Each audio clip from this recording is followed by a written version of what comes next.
Could a simple mistake turn your dream hike into a nightmare? Well, let's make sure that doesn't happen as we enter the hiking season here in Australia. Today, I'm unveiling the top 5 hiking blunders to sidestep, ensuring every step you take is safe and enjoyable. No matter your experience level, these overlooked pitfalls could jeopardize your safety and confidence on the trails. Stick around to ensure that your hikes for the next 12 months are memorable for all the right reasons and not the wrong ones. Hi everyone, I'm Mauser and welcome to the channel. With over 30 years of hiking experience in Tasmania and around the globe, I've seen just about every trail mishap imaginable. From gentle paths to rugged terrains, I have guided countless hikers and learned a thing or two from my own missteps as well. So let's dive into 5 of these crucial mistakes and how to avoid them over the coming hiking season. Let's get ready to hike. Underestimating trail hazards. So let's kick off with a mistake that I see too often. Underestimating the hazards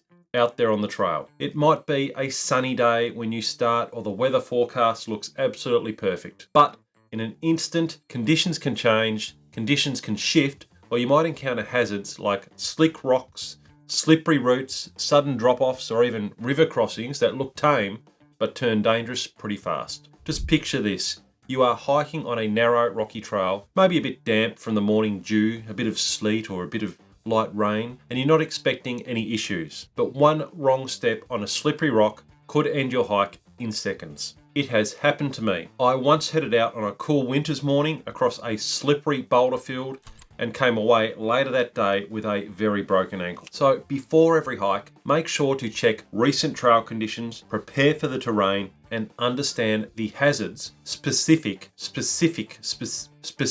the area in which you are going. Even familiar trails can throw unexpected challenges your way, and knowing what to expect helps you to stay in control. Here in Tasmania, in Australia especially, slippery tree roots are all too common on the trail, and they are one thing I always tell people to be prepared for and to be careful with when they're out on a walk. Pack gear that can handle changing conditions. Things like trekking poles for stability are fantastic when conditions are a bit slippery, or wear some waterproof shoes or boots if you're expecting some pretty wet sections. Also consider the grip on your boots. I'm a big fan of Vibram soles. I love my Vibram soles on my running shoes and on my boots. They're just a lot less slippery than other ones I find. Being prepared is your best defense against trail hazards, and it makes the whole experience all that much safer. Ignoring trail etiquette. This next point might not sound critical, but it impacts both the safety and the enjoyment of everyone on the trail. And this point is trail etiquette. So what are the basics of trail etiquette? Well, firstly, always stay on the trail. It might be tempting to step off to avoid a muddy spot here or there, or find a shortcut around a muddy section, but going off trail can have a surprisingly big impact. Now, of course, if there is no trail, if you're in an off-track area like I often go to, then obviously this doesn't apply as much, but it can apply a little bit as well. When you are on a formed trail and you go off it, it can do things like damaging or even killing fragile plants and animal habitats, especially in sensitive areas like the alpine areas here in Tasmania. Every trail exists within a larger ecosystem, and sticking to the path helps to preserve it. So unless you must absolutely step aside to give way to someone, try and keep your feet on the trail to help protect the natural surroundings. And if there's mud, well, just plow straight on through. Next, the give way rule. Now, if you're on a narrow path, remember that the general rule is that the hiker going uphill has the right of way. It is often much easier for someone descending to stop and let the uphill hiker pass, as they are often working harder to keep up their momentum. And if there are other hikers about, then it is polite to keep noise to a minimum. Many hikers are out there to escape the noise of daily life. It's one of the reasons I go out into the wilderness myself. So keeping voices down and avoiding loud music or music on speakers really does respect that. And if you're hiking in a group, be mindful of your spacing when you're on the trail. Instead of spreading out right across the trail, try to stick to one side of the track. This keeps the path clear and allows for others to move past more easily. When you reach a scenic viewpoint, it is natural to want to just soak it in, take photos and enjoy the moment and just stand there for ages. And that is absolutely fine if there's no one about. But if there are other groups around, after a few minutes, be sure to step aside so others can take their turn and take in some of those views as well. This is especially important on popular trails like some of the ones here in Tasmania, which over the summer months, they can become very busy, and these small gestures go a long way in keeping things flowing smoothly. By respecting these rules, we create a friendlier, safer, and more enjoyable environment on the trail for everyone, whether they're a seasoned hiker or they're just people getting started. And here is just another quick tip. Make it a bit of a habit to say a friendly hello or how you going or g'day mate when you pass other hikers. It might seem like a small thing, but it does build a sense of respect and community when you're out on the trail. Plus, it makes the outdoors feel a little bit more welcoming, especially for newer hikers who might be feeling a little out of place. This small gesture of kindness really embodies the spirit of the trail. And all my friends out there who hike with me will know all about that. So let's say that you have nailed down your trail etiquette.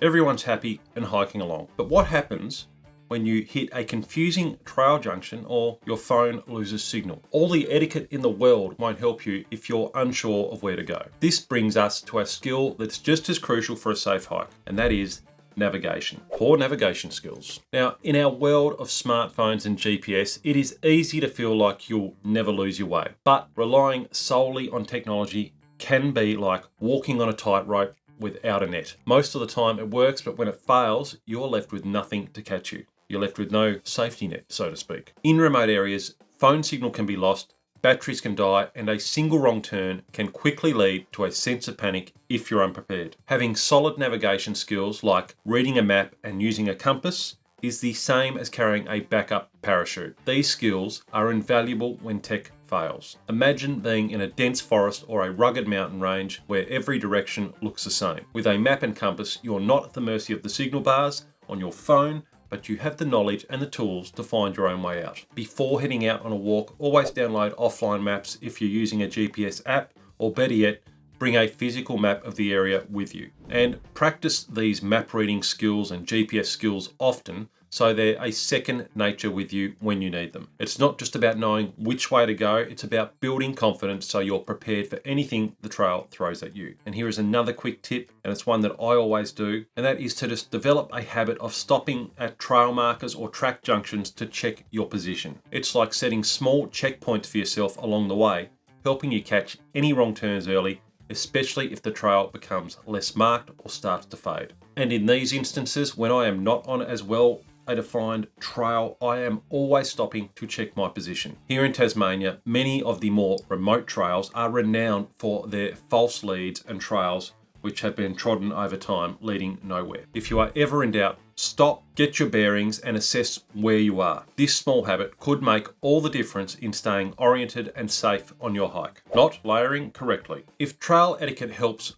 preserve the hiking experience and navigation skills keep you on the track, then dressing in the right layers is what keeps you safe and comfortable as you move through shifting environments and conditions. The right clothing can mean the difference between an enjoyable hike and one that's downright miserable or even dangerous. When you are hiking, temperatures can swing dramatically with elevation, wind exposure, and shade. Here, where I live in Tasmania, you could start in mild, sunny weather and find yourself in icy winds just an hour later. And this is where layering comes in. Instead of relying on a single heavy jacket, a layering system gives you the versatility to adapt to almost any condition that you're going to face when you're out on the trail. Here's the simple but powerful layering strategy. Start with a moisture wicking base layer. Add an insulating mid layer and finish with a weather resistant hard shell. And if you're like me, you might even have an extra little fleece layer in there as well. Each piece serves a purpose. The base layer draws sweat away from your skin,